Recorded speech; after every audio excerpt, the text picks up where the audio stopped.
Kanina pa dapat ako aalis eh. Kaya lang tamad na tamad ako kasi ang lakas ng ulan. And then ang lakas ng hangin. Hampasan dito sa pader ko. Yung puno dyan sa likod. Ramdam ko na nagwawasi-wasan yung Sabi ko, tutuloy pa ba ako? Kaya lang na-cancel yung lakad namin bukas. Nag-message si Kuya Jan na hindi na daw kami ituloy bukas. Magpa-firing kasi sana kami bukas doon sa may Chiliwak. May gusto kasi silang ipa-experience sa akin, si Kuya Jan at saka si Kuya Chris. Yan, lakas ng ulan, to. Yan, pampasan yan kanina yung punong yan. Nandito ako sa likod, sa taas. Lakas ng hangin dito, lakas pa ng ulan.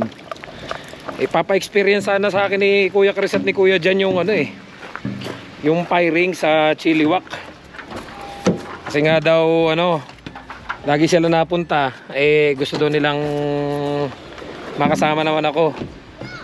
Ang problema nga, dahil pangit yung weather, so sabi ni Kuya, cancel na tayo, Perds, kasi malakas ang ulan. Hindi siya indoor sa outdoor siya.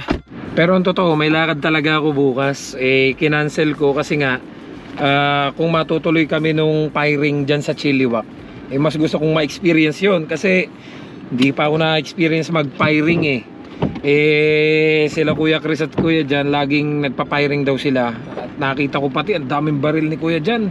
Gusto ko sanang magkaroon ng idea, ma-share din sa inyo kung paano maka-avail ng baril dito. Doon sa mga lang naman, doon sa mga may gusto.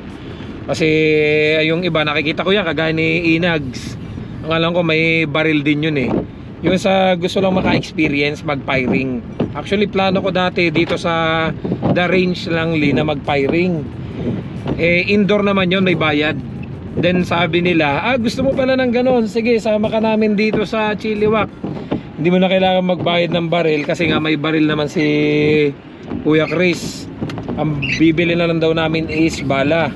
So sabi ko ba ayos yun kaya nga lang ito maulan nga. Tapos nung na-check ko sa weather, isang linggo parang 2 weeks na naulan. So sabi ko expected ko na to na makakancel. So kanina unang araw ng day off ko, sabi ko lalabas ba ako. So nakahiga lang ako hanggang inabot na ako ng alauna.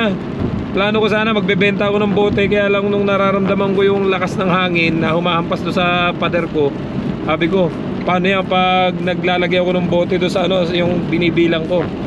So mababasa ako tsaka lamig. Sabi ko tinatamad na ako. Kaya lang hindi ko maiwasang hindi lumabas ngayon Kasi nga okay na kami dito sa farm. Hindi ko nga pala kayo na-update. Nitong March 3 nag-meeting sila boss. So yun nga, okay na. May message ako, umagang-umaga may message ako ni boss. Birds, good morning. Okay na yung farm sa atin na ulit. Nakakuha na daw ulit niya. So wala na kami problema, continue lang kami dito magwo-work sa farm.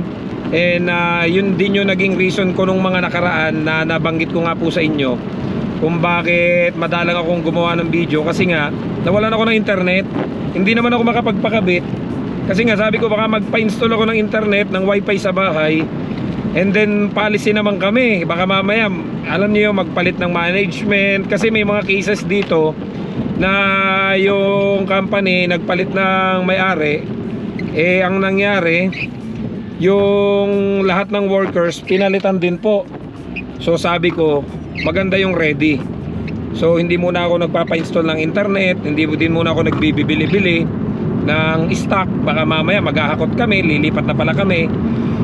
So ngayon na-confirm na okay na kina boss na ulit. At ang ganda ng ngiti ni boss nung minsan. So nagsabi ako sa kanya baka meron silang pinagdumaan na lutuan diyan sa kanila. So anong nangyari, binila naman kami ng bago. Kaya sabi ko sabay-sabayin ko na yung paglabas ko ngayon. Plano ko magpakabit ng wifi. And then plano ko na rin bumili ng mga bagong kawali, kaserola. Kasi kakahiya naman bagong-bago yung lutuan namin. Tapos yung mga gamit kong kawali, ang itim na, antik na. So mag-iikot-ikot muna tayo. Yung kahit na maulan, makapag grocery na rin kasi wala na rin tayong stocks.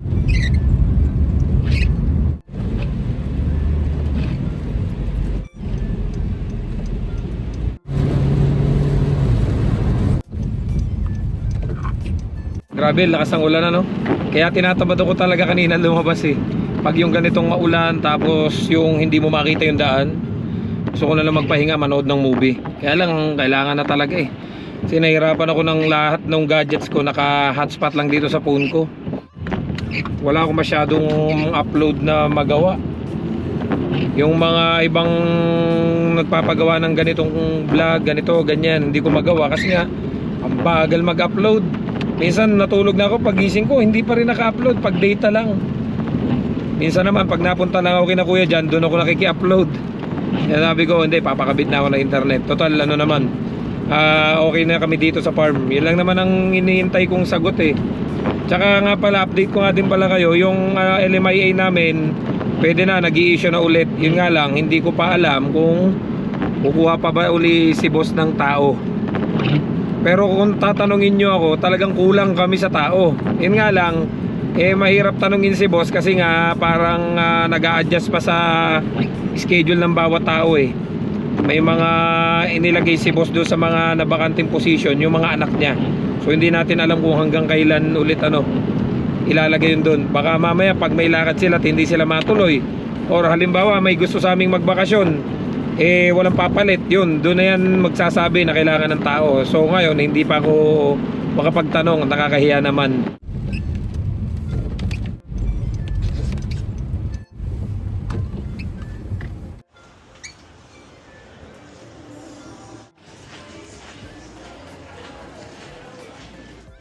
Wow, delikado to ah. Bagong bukas to ah.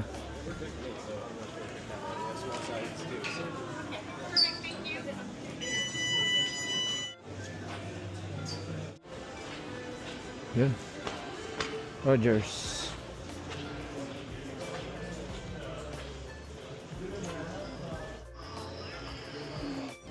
So kailangan na matapos ko muna tong plan ko. Then saka pala ako makakapag-downgrade. So may magandang offer sa akin doon na mas mataas na internet. Ang problema pag kinuha ko yun, magdodoble-doble. Ang taas ng data ko, tapos magpapakabit pa ako ng internet, so lalaki lalo yung babayaran ko. Buti sana kung mada-downgrade to. So kapag dinowngrade ko to, saka ako kukuha nun para yung babayaran ko parehas lang. So buti na lang nakausap ko tong babaeng to. Kasi kanina, iba yung sinabi sa akin dun sa Rogers at saka yung in-explain sa akin ito. That's a good thing. I will still use the same number. International mobile numbers, and also there's data average protection, and then these are the discounts. So you're gonna have $5 for 24 month and $6 for 24 month, and then when you put your credit card, $10 off, so it's gonna go to $34. And the one-time activation fee, $75, it's gonna be waived. Thank you. See, that's what I told you. That's why I'm confused. What he said is I need to pay $15 a month, 12 months times 15, right? Right. So okay na, napakancel ko na yung Rogers natin. Mas makakamura na ako ngayon doon sa internet ko. Mamaya explain ko sa inyo para kasi lesson learned din sa akin to para doon sa mga may planong kumuha ng internet na bagong dating dito. They can help you out once you give them SIM card. They can show you how it works. Okay. My Rogers app, I'm sure you know about it. Value-added services from Lycom is not applied for this one. So okay na yung deal namin. Nakapag-downgrade na ako, tas mas tumaas pa yung internet ko. Mamaya explain ko sa inyo para doon sa mga may planong kumuha din ng internet. Kasi may mga din to may mga modus din to. I-share ko sa inyo para kahit paano maiwasan ninyo doon sa mga bagong dating dito sa Canada na may planong kumuha ng mga plans and internet nila. Lakas pa ng ulan. Bihira, makauwi muna tayo. Bukas na lang ako lalabas ulit, baka hindi na naulan. So ganito kasi yung nangyari. Yung internet namin sa bahay is until December 2024 na lang. Nakapangalan yun doon sa kasama ko. Ngayon, kinuha na niya yung family niya, so lumipat na siya ng ibang bahay. So tinapos na lang yung contract.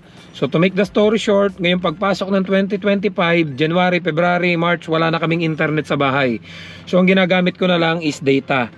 So ang nangyari, ang ginawa nung kasama ko na isa is nag-avail siya ng packet wifi. Kasi nga pag lumabas yung kanyang permanent residence application, baka mag-move na rin siya ng ibang bahay. So what's the point kung kukuha kami nung kagaya nung naka-installed before sa bahay namin, kasi yun is 2 years contract. So yung packet wifi po kasi, yung wifi on the go kung tawagin nila dito sa Rogers, is pwede mo siyang i-cancel anytime. So ang binabayaran kasi niya before na internet is nasa $80. So mas maunti lang yung, I think 150 gig yung kanyang internet. So ang binabayaran ko naman is $110.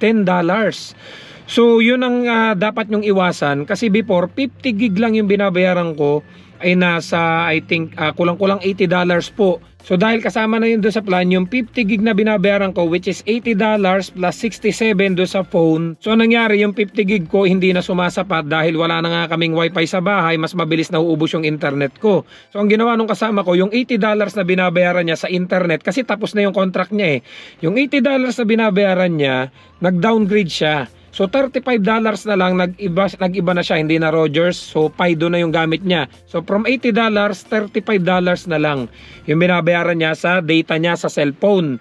Ngayon, so $35, ang laki nung na-save niya, $45. Ngayon, nag-avail siya ng another, yung Wi-Fi on the go, na $50 lang. So ang gaganda nung connected yung lahat ng device niya sa bahay.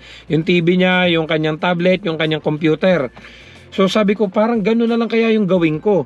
So ang ginawa ko po, ito. Sabi ko, yung $110 ko, kaya naging $110 na yung binabayaran ko. Kasi from $80 na 50 gig, nag-upgrade po ako.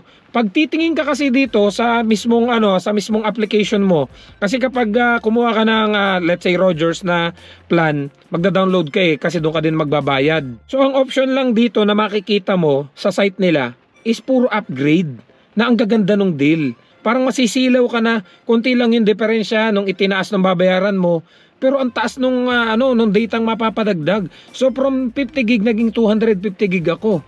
Kasi sabi ko, nag-upload nga ako, malakas ako sa data malakas akong kumain ng Kaya sabi ko, from 50 gig to 150 gig, baka sakto na yun sa isang buwan. Kaya nga lang, sabi ko, kung nagbabayad ako ng $110, bakit hindi ko na lang gayahin siya na ipina-downgrade niya $35 and then kuha ko ng Wi-Fi on the go na $50, so connected na lahat yung device ko. So yun na lang ang plano ko. Kaya nga lang, pagpunta ko po dito, may mga iba silang ino-offer. Yung ino-offer nila, puro padagdag nung babayaran ko. Wala silang ino-offer na pamura. Sabi ko, ang plano ko kasi sana, i-downgrade ko tong $110 to $35 lang and then kukuha ko ng Wi-Fi on the go. Alam niyo po, sagot sa akin nung nasa loob, yung una ko nakausap kanina, hindi daw pwedeng i-downgrade kasi nga daw may nakakontract pa daw ako ng 9 months, so kailangan ko daw bayaran yun. Kung gusto ko magkuha ng Wi-Fi on the go, kunin ko na lang yung Wi-Fi on the go. Sabi ko, teka, di magdodoble-doble yung gastos ko. So hindi ko, so make the story short, hindi ko siya kinuha. Naglakad-lakad muna ako, nagtanong ako sa iba. So nakausap ko nga kanina yung babae, yung Lebanese. So ang sagot naman niya sa akin, hindi, pwede mong i-cancel yan. Pero kailangan mong bayaran yung kontrata ng phone kasi 600 na lang yung balance ko dito sa phone. So sabi ko, sige, bayaran ko na ng buo yung phone. So binayaran ko na yung remaining na 9 months na $600 dito sa phone natin. So pwede na ako mag-downgrade from 250 gig into 50 gig na lang, from $110 to $35 na lang, and then saka ako nag-avail ng Wi-Fi on the go. Ang problema, wala siyang available. So bumalik uli ako doon sa lalaki. Ang gusto ko kasi kagad yung kuha ko na kagad yung unit para magagamit ko na. Ang problema, wala din babalikan ko pa din bukas. So sabi ko sa kanya, bakit hindi mo ko binigyan ng option na ganun? Sabi mo kasi babayaran ko yung 9 months. Sagot niya sa akin, akala ko kasi ayaw mo nang babayaran mo yung 9 months. Sabi ko, hindi. Kung tinanong mo ako, kung binigyan mo ko ng option na pwede ako mag-downgrade, pero kailangan kong bayaran ng full amount, ng full price itong phone, di babayaran ko. Sabi niya, kasi kalimitan na nakakausap ko, ayaw bayaran. Ang gusto, tatapusin mo na yung contract. Sabi ko, hindi mo ko binigyan ng option. Di sana kanina pa tayo tapos ng deal. So napansin ko lang po dito, lahat ng mga nakausap ko, at even dito sa pinakang site nila, yung mga offer nila, laging magdadagdag ka ng babayaran, tapos may mas mataas na internet. Actually, yung tanong ko kanina sa kanya is $60 yung Wi-Fi on the go. Samantalang nung tinawagan ko si Johans, yung kasama ko, binabayaran lang daw niya $50. Sabi niya, pre, yung mga yan kasi may mga commission din yung mga yan na nakukuha. Kaya sabihin mo, ito yung kausap mo, kukuha lang $50 lang, last week lang, tapos sa'yo $60. So imagine, kung i-nabill ko yon $60 a month, so $10 yung napapadagdag sa monthly bills ko. Kaya kung kayo, kukuha kayo ng mga plans, ang gawin ninyo, i-compare nyo muna doon sa mga ibang kasama ninyo. Baka mamaya mas mahal yung offer sa inyo kumpara doon sa kasama ninyo. So lesson learned na yan. So yung mga ina-avail ko dito, puro pa-upgrade. Then mag-a-additional ka ng bayad. Compare doon sa pumunta ka dito, may mga good deals sila na na wala dito na makikita ninyo. So mas nakasave na ako from $110 ngayon. $35. Actually, 34 nga lang. Sabi nga sa akin ni Joans, bakit sa akin 35? Sa'yo 34, mas mura yung bigay sa'yo. So, $34 yung Fido ko na data, 50 gig lang. Okay lang kasi bihira naman ako mag-phone pag nasa labas. And then, yung Wi-Fi on the go ko, na pwede ko naman bitbitin din pag lumalabas ako. So, hindi ko makukonsume yung 50 gig ko dito. And then sa bahay, connected na lahat yung phone ko, which is $50. So 50 plus 35, so 85 na lang. Mas nakasave pa ako. Mas marami yung connected, mas mataas pa yung Mbps. So na-share ko lang sa inyo guys kasi mag-iikot-ikot din ako at marami pa. Mag-grocery pa ako. Pauwi na rin ako after this. So don't forget to subscribe, like, and share this video para kahit paano may idea kayo sa mga buhay-buhay namin dito sa Canada. See you guys sa next vlog. I love you all. God bless. Bye-bye.